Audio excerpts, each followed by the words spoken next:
The views, opinions, and advice expressed in this podcast are solely those of the guests and do not necessarily reflect the views and positions of Pattison Media or the sponsors of this program.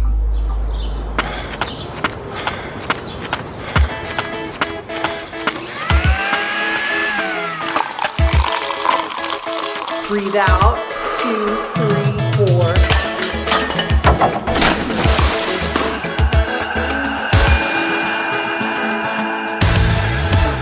Wellness is... The body knows how to heal itself. This is what I believe.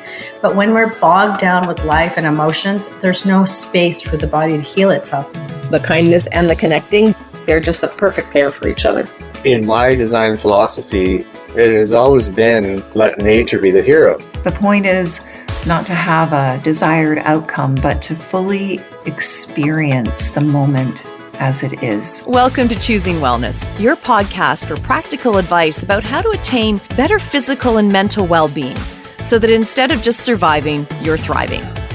Choosing Wellness is powered by Pattison Media.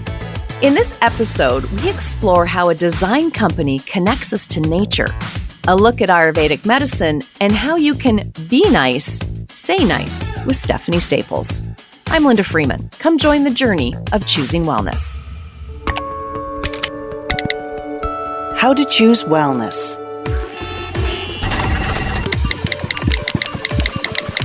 In today's world of busy lives, we can forget the importance of sustainability and how a greener world is better for our physical and mental well-being. Kenneth Torrance is the owner of Barter Design. Barter was born from a belief that by looking at the natural environment and community, you'll find everything you need to live sustainably and abundantly within the local environment. Kenneth, welcome to Choosing Wellness. Yeah, excited to be here. It's really an amazing philosophy that you have. Now, why is this the path that you chose? I created this company with a very clear approach on wanting to affect the environmental and social mandate at an economic development level, and started to look around our local environments to see what opportunity was existing with local craftspeople. Looking at natural materials, thinking about this model of localization, how we can be the most sustainable within our environment. For myself to understand a business that I can participate in for the rest of my life, or at least to create something that will have a very holistic environmental approach. The Mental Health Foundation has research that shows that people who are more connected with nature are usually happier in life and more likely to report feeling their lives are worthwhile. Your designs feel like a part of nature. The chairs, the tables, and I feel that you really do respect trees, their strength and beauty. So do you feel this was one of your ethos when you were designing those products? Yeah, definitely. In my design philosophy, it has always been let nature be the hero. So for example, the stool series that we produce right from log, we started off with a block, and then we realized how much more value we can get out of the wood when we turn it and maintain the cylinder form, which is the natural state of the wood. And then from there, I realized that if we cut things on an angle, we start to create a language that showcases the waterfall grain, letting people see the light that falls into the tree. We're trying to work with things that make sense as sustainably as possible. Nature is the hero. We are just sort of trying to be a part of waking up the North American economy. And so much can be found in the beauty of nature, from inspiration to the materials that you need, right? From the forest, we will find everything. The rock, the clay, the wood, the stone, the plant species, even to go deeper into it.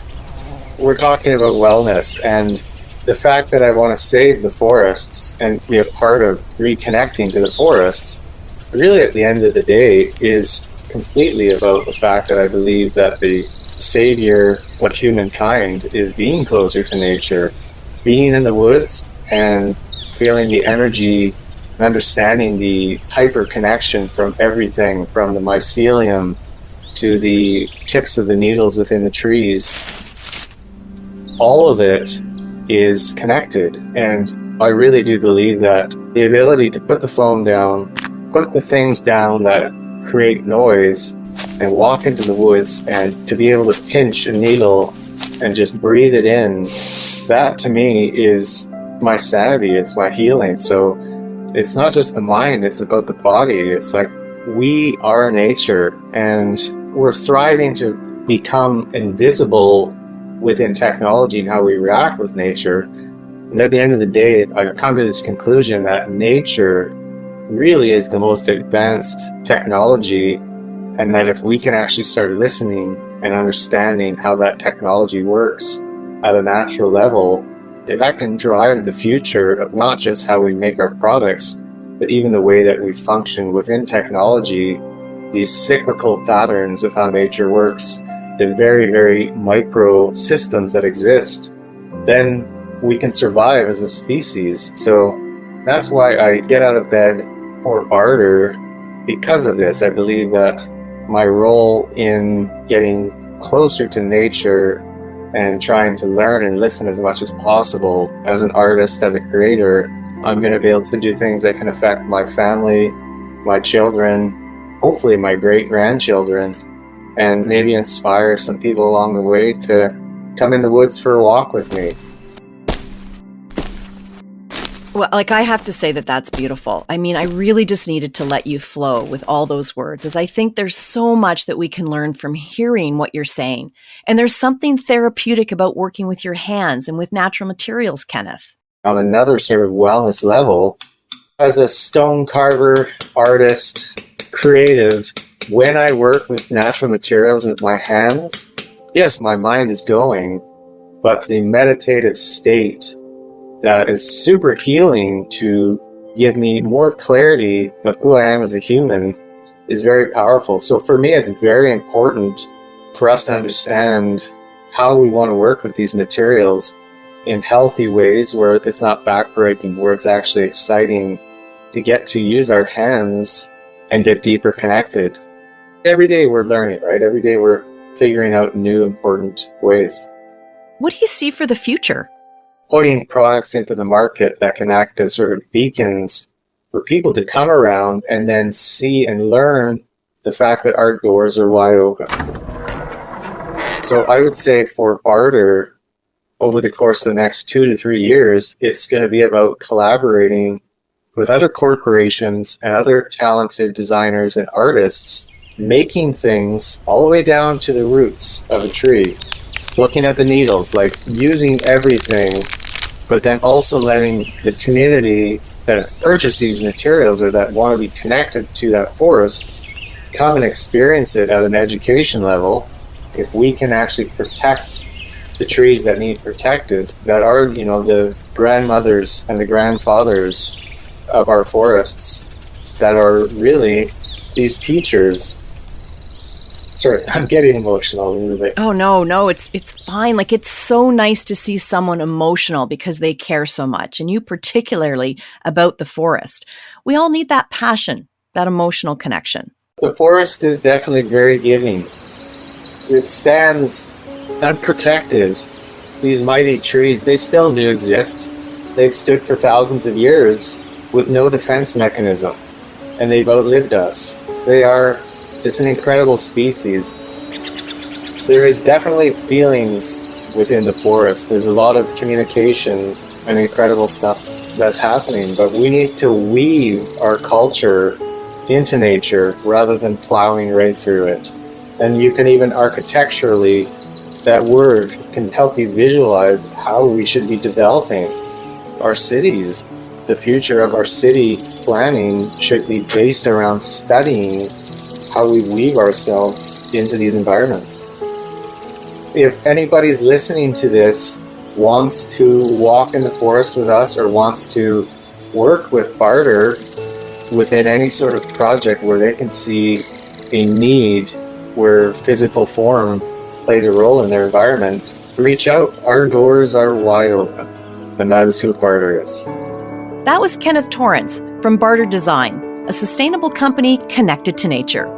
You can find him at barterdesign.ca. Health Tag.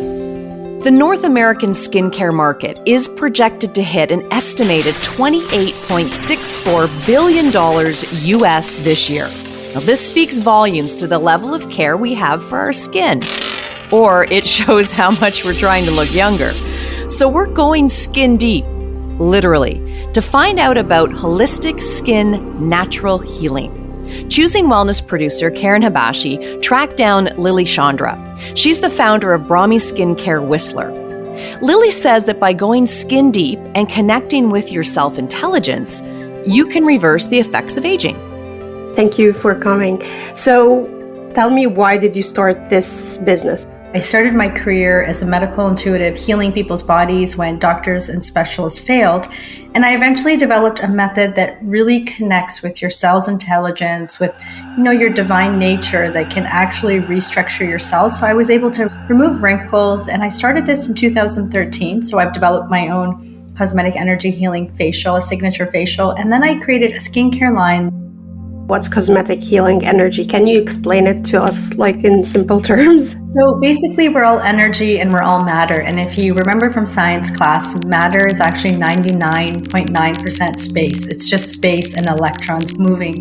So when you think about energy, you just think about that non-physical part of us and how that actually works with the physical component. So I say that the energy body is the building block for the physical body. So if we restructure the energy body through meditation, through mindfulness, through energy healing, we can change our physical body and then use our thoughts to create our body, to heal our body, and just to be healthier and happier.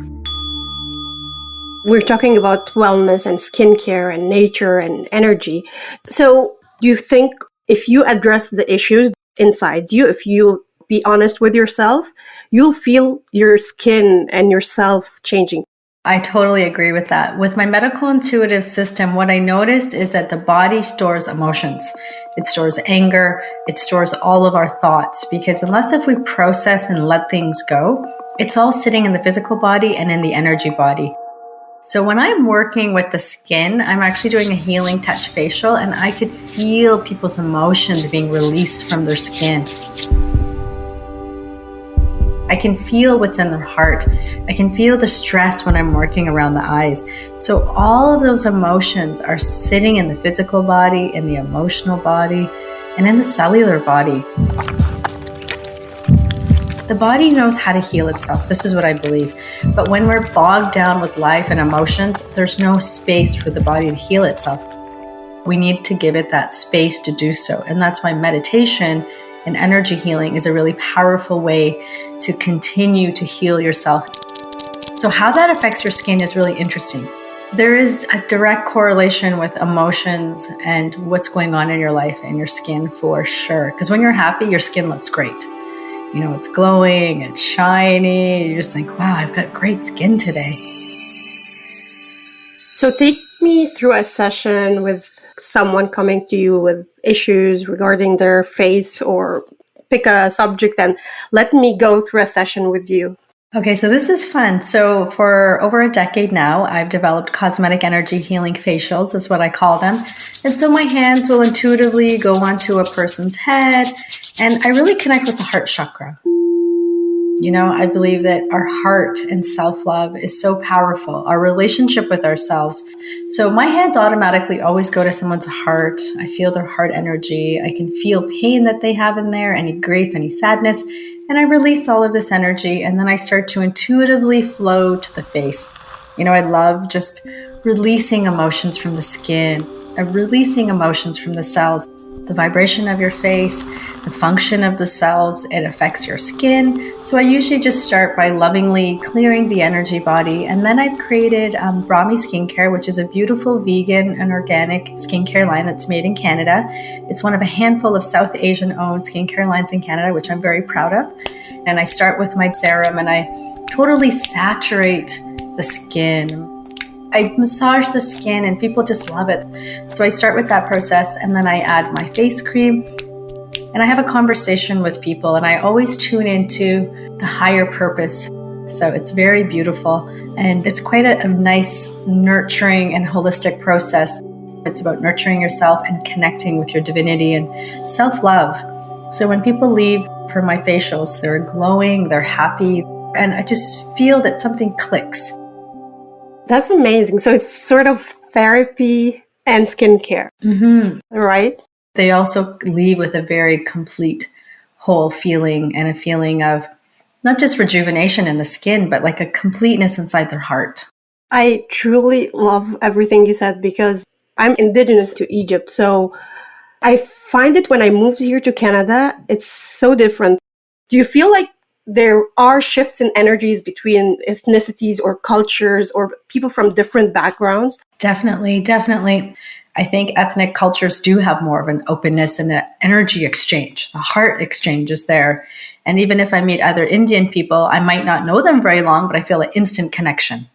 And that's why right at the beginning, I wanted to share that it's a handful of South Asian skincare lines in Canada, because I'm very proud of my South Asian heritage, and my products are all made in Canada. Yes, you should be very proud of that. You're amazing. You're very inspirational. I really feel it's part of my journey to empower women. I don't wear any makeup because I have skin allergies, and that's one of the inspirations behind my brand. Is it's all organic, vegan, and natural, clean beauty, fair trade essential oils, functional ingredients that heal the skin, because I wanted to have beautiful skin without makeup. And I wanted to inspire other people to not feel the pressure of society, to wear makeup, to dress a certain way or look a certain way, if that's not who they are. And I really want to empower women to showcase whatever beauty means to them. Because to me, beauty is being a divine being connected to my spirituality, being connected to my heart, being a good person, being a good mother. That to me is beauty. So I really want to inspire others to showcase themselves exactly how they feel beautiful and not feel society's pressure or the pressure of looking good like in a magazine when you walk out the door, or even if you're on Instagram, really just feeling good in your heart. Thank you so much, Lily. That was producer Karen Habashi speaking to Lily Chandra, founder of Brahmi Skincare Whistler and Cosmetic Energy Healing, about going skin deep to heal and rejuvenate your skin and self.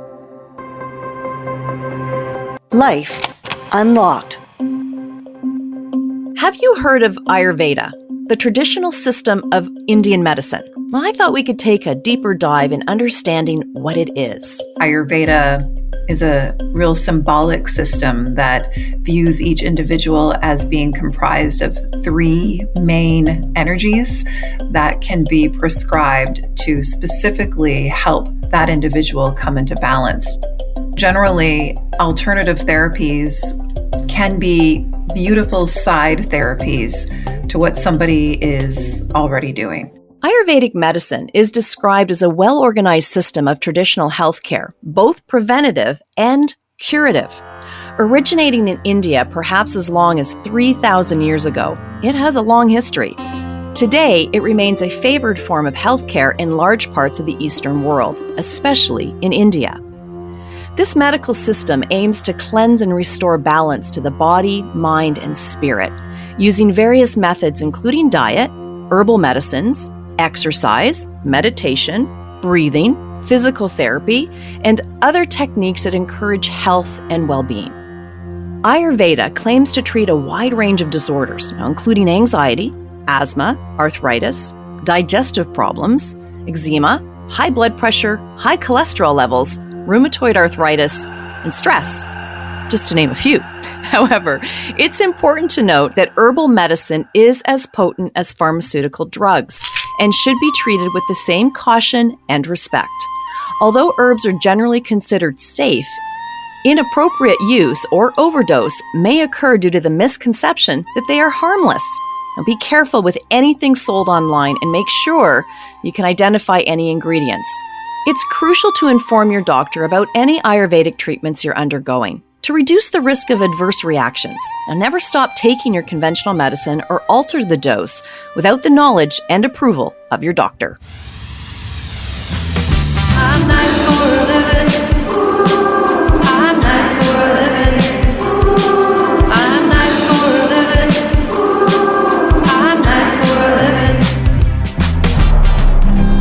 living. Life Unlimited with Stephanie Staples. We are back and once again connecting with Stephanie Staples and Your Life Unlimited.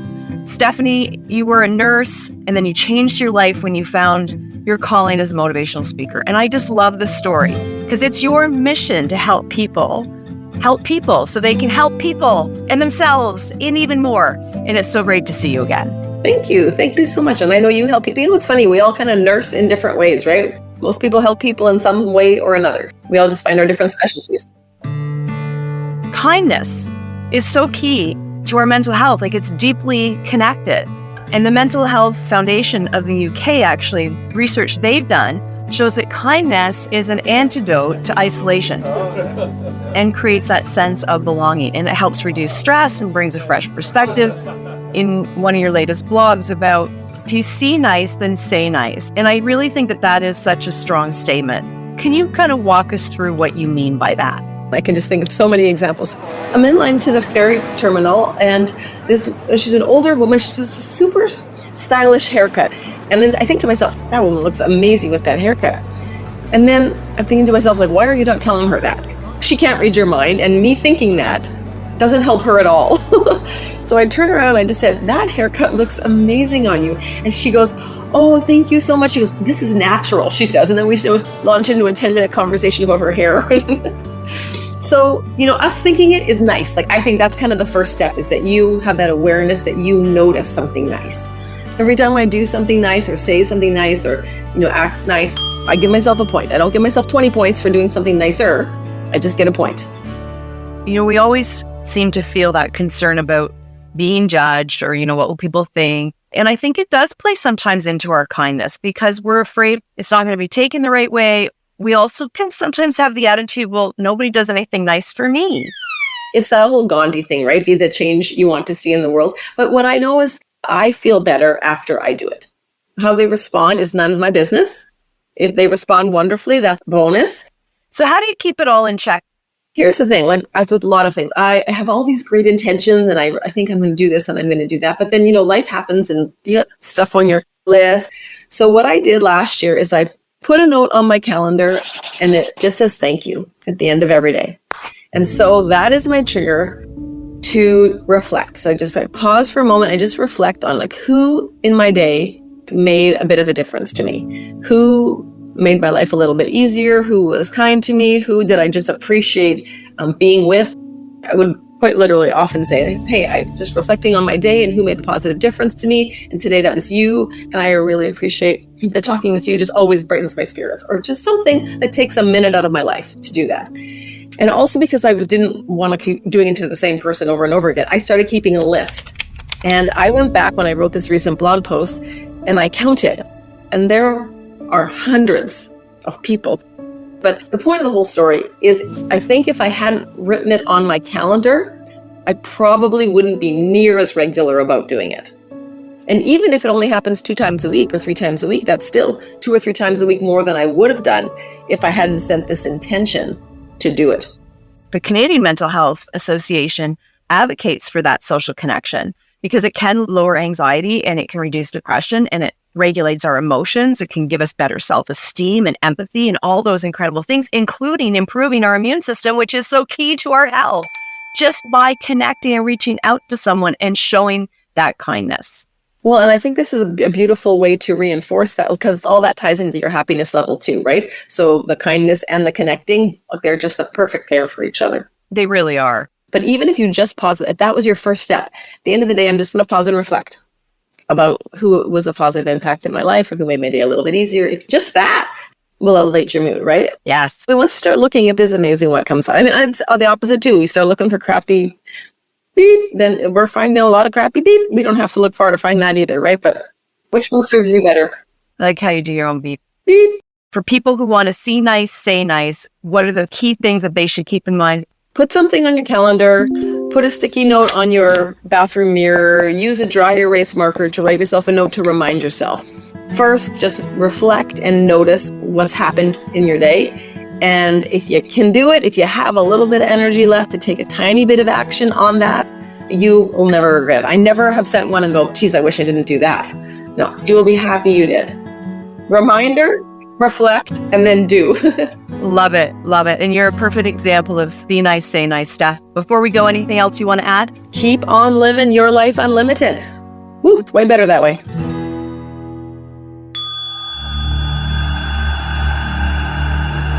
Mindfulness moment.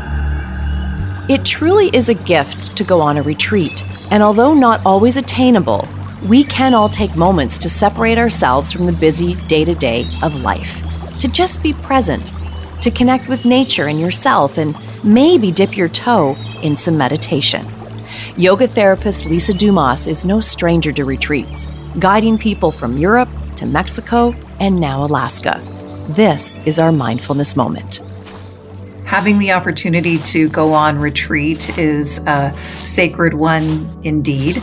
As somebody who's been lucky enough to guide several groups to retreat locations all over the world, it's a wonderful way to explore what it feels like to try on a new life or separate yourself from the roles that you tend to play in your life and explore what it would feel like if it is a therapeutic movement retreat that has elements of mindfulness and meditation. Explore what it would feel like to be able to start each morning with a meditation, being able to note the sunrise. What does it feel like to include regular movement in your day? And because you are practicing these new skills each and every day, it gives you a real opportunity to create new habits.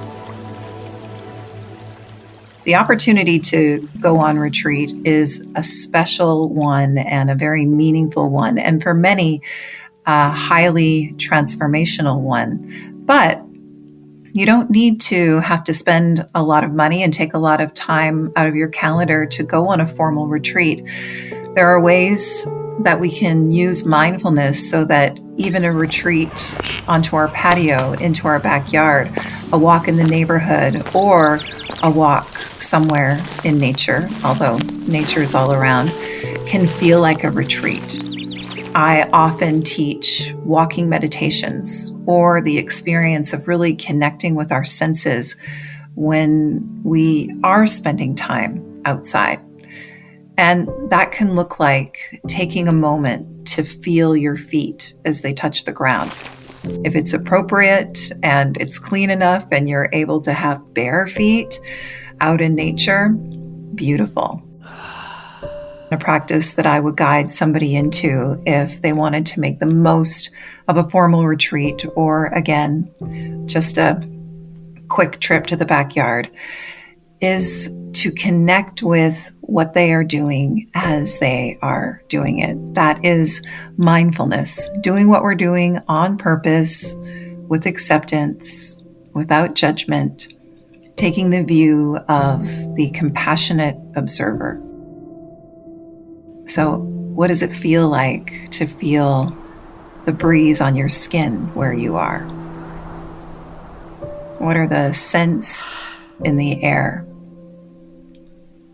Listen to the sounds that are close to you and further away. And see with new and clear eyes as you look around without distraction. Notice the various shades of color and some of the perfect symmetry that we find in nature. Look up at the sky, just observing. The point is not to have a desired outcome, but to fully experience the moment as it is. And when we're doing that, that moment is ever freshening. Powerful to do for a walk around the neighborhood, to truly feel it and smell it and see it like never before. And powerful practices to take with you if you are fortunate enough to be able to vacation or even retreat from your life. You are like a breath of fresh air, Lisa. Thank you for reminding us of the importance of mindfulness. You can find more on Lisa Dumas at lisadumasyoga.com.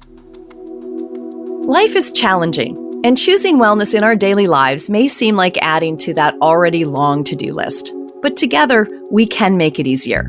So add us to your favorites. You'll get a bit of everything to help you live your best life. I'm Linda Freeman. Let's connect again soon, as together, we take the journey of choosing wellness. You've been listening to Choosing Wellness, an initiative powered by Pattison Media, designed to inspire and motivate a healthy life. For more information on this program, go to pattisonmedia.com or everythinglifestyle.ca. Another Everything Podcast production. Visit everythingpodcast.com, a division of Pattison Media. Subscribe wherever you get your podcast.